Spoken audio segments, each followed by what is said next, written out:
Hilula of a very famous Moroccan rabbi. His name was Rabbi Mordechai Elmaliach, Zecher Tzadik Livracha, great rabbi. I'm not too sure the exact date when he was born, but I believe he passed away on July the 19th, back in the year 1980. We're talking about 42 years ago. From the time of recording, he was a very, very great rabbi of his time, and he would become the rabbi, the Sephardic chief rabbi of Kiryat, which we will speak about in due course. Now, he was born in Morocco. I'm not too sure the exact year. He was actually born, and I think he lived in Casablanca. Remember, Casablanca is, let's say, the largest city in Morocco, and its main port, and it's an economic center of Morocco, and located quite near, I think, quite close to Rabat, if I'm not mistaken. And that was a central place, let's just say, for Jewish community. Also in Casablanca, we've spoken about various great rabbis that actually came from Casablanca of yesteryear. Now, it's actually said over that I think there was an aliyah of another name, someone named Chaim Nachmani. I think, let's speak about him for 1 minute. He was someone I think we've mentioned about before on this series. He happened to have been a wholesaler and a merchant that operated in Casablanca. He was involved as a culture. He was a representative of the Mizrahi movement in Morocco. He would publish a newspaper that was distributed in synagogues during the Shabbats, I think weekends, as well as a book of the history of the Jews of Morocco. Now, I think what's interesting is he would publish this magazine, this writing weekly magazine. It was called the Kabarat al-Kuna. I think that's how you translate it. It was for people of the land and the diaspora, which was to do with Eretz Israel in of itself, and the diaspora itself. I think was published every week between 1949 to 1956. I think more than 200 issues were published of this newspaper. And I actually just looking at a picture of it at that point in time, it reports on various different Jewish organizations. I think it was connected to the Kerem Kayemet Israel. This newspaper was, and it would talk about immigration of youth and aliyah to Israel, and it was sent from Casablanca and arrive in various different places all over the different vicinities. Also, it was talking also about Moroccan Jewish scene, let's say, I think spoken in Judeo-Arabic dialect of Moroccan Jews, and it was a very famous one at that point in time. He was the first publisher, this man of the name Chaim Nachmani, and the second publisher will be Rabbi Mordechai Elmaliach. For a big window of time, he would after Nachmani would actually move to Eretz Israel. Rabbi Mordechai Elmaliach would then become the publisher of this, let's say, this publication. This was highly documented. I think this actually is. You can see of that specific point in time. A lot is actually documented about what this actually entailed. This newspaper, it was distributed. I think Nachmani was actually from Setat, if I'm not mistaken. And then we'll go to Casablanca. He was himself a staunch Zionist. He was involved in Hebrew activity. He participated himself in the organizing committee of Magen David, and he really tried to revive the Hebrew language in Casablanca. And I think his organization was established in 1919. During the First World War, if I'm not mistaken, he found various associations of the Hebrew languages. I think in 1946 he was one of the founders of the Mizrahi movement, and then 1949 this publication would be, I think it would actually be formed along with the JNF, Jewish National Fund, this Kabarat al-Kawana, and it was a weekly newspaper, and under the auspices originally of the JNF, and very interesting. So then it will be I think it was in 1954 when Rabbi Mordechai Elmaliach will actually take over the realms of this, and he would be for a window of time. He would be publishing this, and eventually Rabbi Yechiel Buskila, who was a Hebrew educator and a poet, and was I think also the director of the Magen David Association Casablanca, would then take over the publication. So Rabbi Mordechai Elmaliach was one of the three, let's just say, main publishers, three managers of this at that stage in time. There's actually a lot on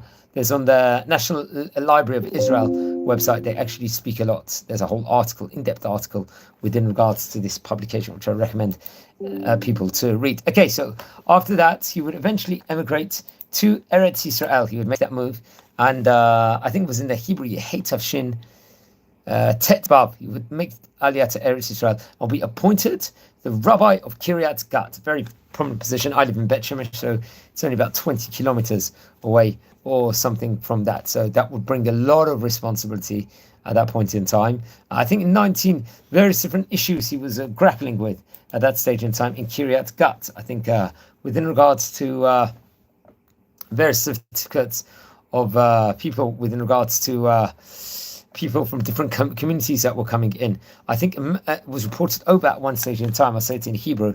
I think בחודש אלול תשכ"ג חשב מסגרת רישום נישואין נוכרי שהוריו הסתירו ממנו את יהודתה. I think there was many various different grappling of issues that came. I think there was a marriage registration, a gender reveal that his parents had hidden his non-Jewishness from him, so he had to grapple with these issues. He was his colleague in Kiryat Gat was another Rabbi Shalom Derma, who was, I think, from Romania. He was a chief rabbi, I believe, for as many as 38 years of this vicinity. Very important role it was at that point in time. He was, I think he was part of the Bet Israel Yeshiva and of Damascus, Eliezer, if I'm not mistaken, part of the Visionitz crowd in Bnei Brak. And I think he learned with Rabbi Avram Portugal, who was from a Hasidic sector, very great rabbi. And much more can be said about him. He would emigrate to Eretz Israel and was appointed Ashkenazi chief rabbi of Kiryat Gat. I think for as many as 38 years he was a chief rabbi over there. And he was also an author of various different books. I think he passed away in the year 1997. We're talking about 14 years after Rabbi Elmaliach had passed away. So they're working together, trying to strengthen Shabbat observance over there and really strengthen the community. Now, he passed away, Rabbi Mordechai Elmaliach, on Tisha B'Av it was, in the year 1983, talking about 42 years ago. He was buried in the cemetery in Kiryat Gat, this was. And it will be his replacement will be another great rabbi, Rabbi Shlomo ben Hamor, who I believe we've spoken about before. He was born, actually, I'm not too sure, he's 77 years of age at present. It doesn't say exactly how many years he has been the chief rabbi, how many years he was actually the chief rabbi of Kiryat Gat. Could be he still is at present, which is actually absolutely phenomenal. He was. So that is very interesting. So that means if that's the case, he would have been 42 years the chief rabbi of Kiryat Gat at that point in time. I think Moshe Hablin, Rabbi Moshe Hablin at the moment is Ashkenazic chief rabbi over there. Rabbi Shlomo ben Hamor, just say a few words with regards to him.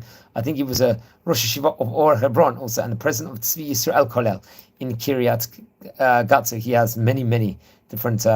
He actually studied himself in Yeshivat Merkaz Harav, and that's a place we've spoken about on various occasions before. He was at the Harry Fischel Institute also at some stage in time. He was a Dayan at the Great Rabbinical Court and took various important positions in of itself. I think it's actually interesting.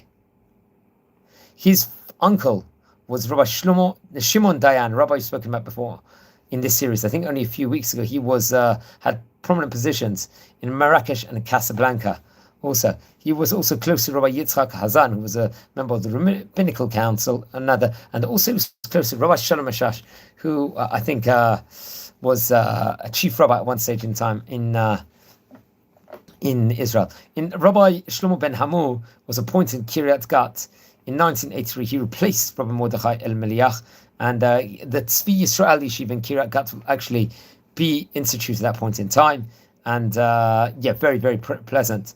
He set up a kollel over there and has done huge amounts within regards to the city. And I think he himself, Rabbi Ben Hamor, was a member of the electoral body of the chief rabbis of Israel. So he had many positions and wrote many books. Also, he has been, and I think he's currently also the chief rabbi. So please learn more about them. It's Hilul of Rabbi Mordechai Elmaliach. Don't forget to light candles in his memory. Obviously, it happens to be Tisha B'Av, the most solemn day of the year. We pray that there'll be the rebuilding of the Bet HaMikdash ASAP, now Be'ezrat Hashem, and we'll see good things for all over Am Yisrael. And we've already recorded over maybe 30 videos of great rabbis that actually came from Casablanca at one stage in time. So I would recommend everyone to look back on those videos. And wishing you all well here on Tisha B'Av. Let's hope there'll be the rebuilding of the Bet HaMikdash now, and make it a meaningful Tisha B'Av for all of us, and just good things for all of our Israel. So on that note, wishing you well and fast well, everyone. Thank you.